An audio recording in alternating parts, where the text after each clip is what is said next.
Canada and the United States have long been bound by geography, commerce, and shared democratic values. Yet, under the administration of President Donald Trump's second term, that traditionally harmonious relationship has come under unprecedented strain. What began as sporadic verbal sparring over tariffs and trade balances escalated dramatically when President Trump publicly suggested that Canada should be absorbed as America's 51st state. This contentious proposal set the stage for a high-stakes Oval Office meeting in early May 2025, when Canadian Prime Minister Mark Carney travelled to Washington. The resulting encounter provided a vivid illustration of contrasting leadership styles and raised fundamental questions about the future of North American partnership.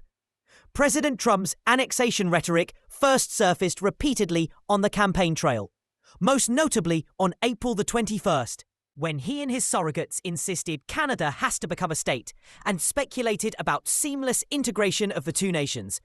Despite the president's bravado, many Republican senators, traditionally supportive of executive authority, publicly distanced themselves, declining to engage with the 51st state notion.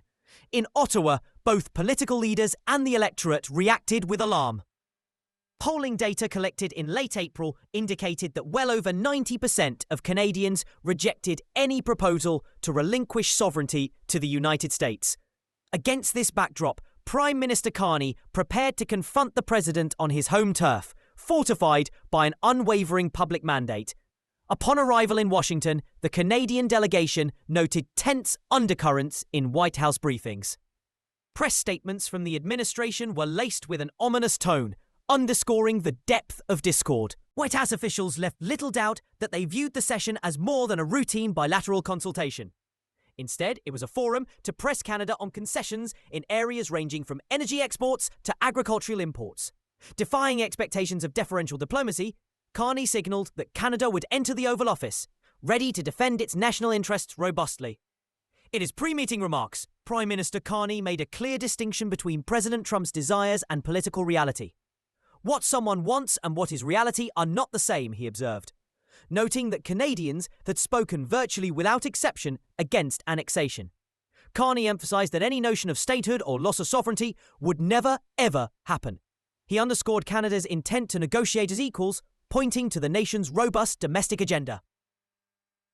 Boosting productivity. Cutting government waste and driving investment. We can give ourselves more than the Americans can take away, he asserted, framing Canada's economic future as self-determined. The Oval Office meeting itself unfolded before a select audience of senior advisors and international media observers. President Trump opened with a real estate analogy, recalling his background as a developer, questioning the arbitrary nature of the US-Canada border drawn with a ruler long ago. He spoke enthusiastically of a beautiful formation if the line were erased, describing it as how it was meant to be. Carney, seated across the Resolute desk, responded with poised restraint. He pointed out that some properties, like Buckingham Palace, are never for sale, and by extension, Canada's sovereignty was non-negotiable, despite the president's repeated attempts to frame the discussion around joint prosperity. Carney continually redirected the exchange toward mutual respect and parity. Substantive discussions followed on security and economic cooperation. On defense, both leaders acknowledged NATO's revitalization, with Trump crediting his administration for energizing alliance commitments. Carney welcomes the renewal but insisted on concrete steps. Canada would increase its investment in continental security, ensuring any step change in partnership matched US objectives. On trade, they reviewed auto industry interdependence. Nearly half of every Canadian-made vehicle's content originates south of the border, and the beneficial adjustments arising from recent tariff realignments. Carney stressed that while Canada remained the United States' largest customer, any future negotiations would prioritize expanding this integrated market rather than retracting it. Before concluding, Prime Minister Carney made a direct appeal to cease the 51st state. He acknowledged uncertainty regarding whether President Trump would honor this request, but framed it as a matter of decorum. "We are meeting as heads of government to discuss our partnership," Carney reminded the president, "and those discussions will require respect to proceed effectively." The appeal underscored a broader theme. that robust bilateral relations must rest on mutual recognition of sovereignty and shared values. Analysts in both capitals have since weighed in on the meeting's fallout. In Ottawa, political commentators lauded Carney's composure and clarity, noting that he appeared to embody Canadian interests more effectively in 60 minutes than the president had over months of public statements. In Washington, reactions were more mixed. Some insiders praised Trump's boldness in challenging the status quo, while others criticized what they called an ill-considered fixation on territorial rhetoric. Public opinion surveys conducted in the days following the meeting indicated a modest uptick in favorable views of Canadian leadership among American respondents, even as perceptions of the president's foreign policy acumen dipped. The encounter between President Trump and Prime Minister Carney thus stands as a defining moment in North American diplomacy. It revealed deep fissures created by sensational rhetoric, yet also demonstrated the capacity for high-level dialogue to re-anchor relations in pragmatic interests. While Canada's sovereignty remains assured, the larger question is whether both governments can translate the meeting's outcomes into sustained cooperation, particularly as global tensions and domestic priorities evolve. Looking ahead, experts identify several critical areas for follow-up: formalising Canada's increased defence contributions, negotiating a new auto sector framework reflective of mutual manufacturing strengths, and stabilising energy trade to ensure predictability for cross-border investments. Additionally, both nations will need to address broader strategic challenges, from climate resilience to digital economy regulation, which demand collaborative leadership. The fate of Canada-US relations in the coming months may well hinge on decisions taken in Washington's corridors of power, and on the discipline each side shows in setting rhetoric aside for substantive engagement. In sum, the Oval Office meeting between President Trump and Prime Minister Carney delivered both confrontation and clarification. Their ability to reconcile differences while pursuing shared goals will determine the depth and durability of one of the world's most consequential partnerships. Beyond the immediate rhetoric and high-profile photo opportunity, the meeting's reverberations extend into several substantive policy arenas. First, energy trade remains pivotal. Canada's oil and natural gas exports to the United States underpin both national economies. Yet recent volatility in global markets has underscored the need for coordinated regulatory frameworks.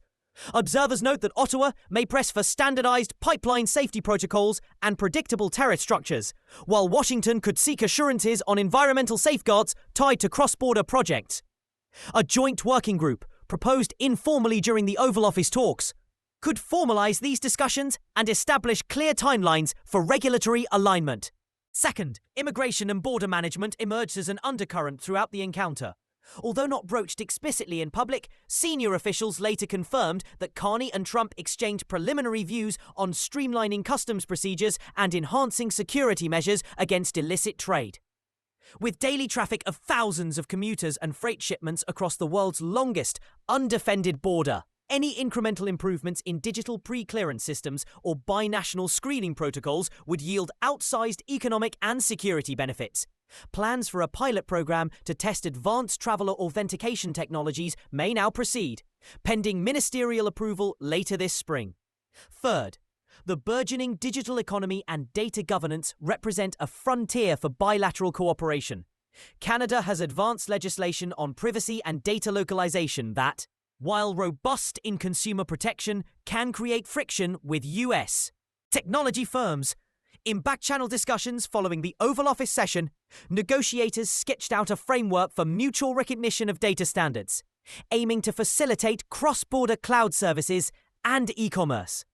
Such an agreement would not only bolster North American competitiveness against European and Asian markets, but also set a global precedent for balancing innovation with individual rights.